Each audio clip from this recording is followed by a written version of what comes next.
নমস্কার বন্ধুরা, আজকে আমি রান্না করব চিংড়ি মাছ মূলা আলু দিয়ে রেসিপি আরও পেঁপে ভাজি। তো আজকের ভিডিওটা এখানে চলে নিয়ে আসলাম। তো ভাজা হচ্ছে আমার, তো হলুদ দিয়ে দিলাম,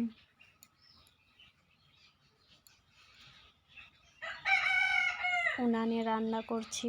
তো আমার ভাজি রেডি হয়ে গেল।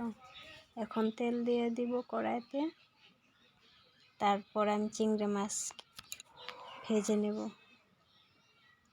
চিংড়ি মাছ ভাজা হয়ে গেলে তারপরে সবজিগুলো, যে ধুয়ে রাখা সবজিগুলো আছে, ওগুলো আমি সুন্দর করে এগুলো নামিয়ে নিয়ে তারপরে আর অল্প তেল দিয়ে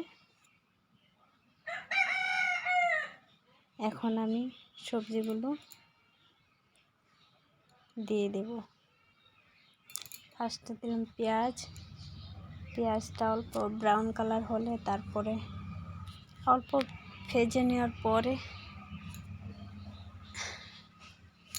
এই যে সবজিগুলো দিয়ে দিব। এখন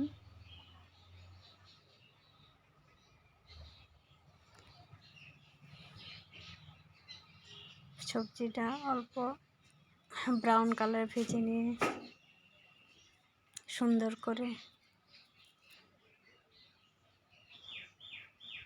এখানে দিয়ে দিব এখন লবণ,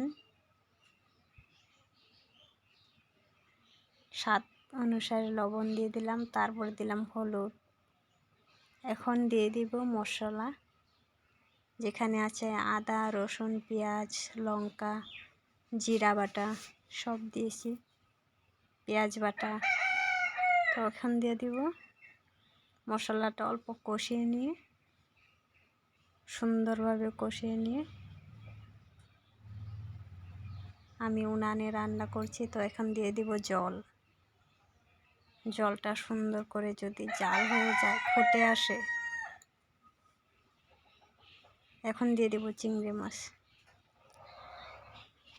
যদি আমার ভিডিওটা ভালো লাগে তো লাইক কমেন্ট সাবস্ক্রাইব অবশ্যই আপনারা করবেন।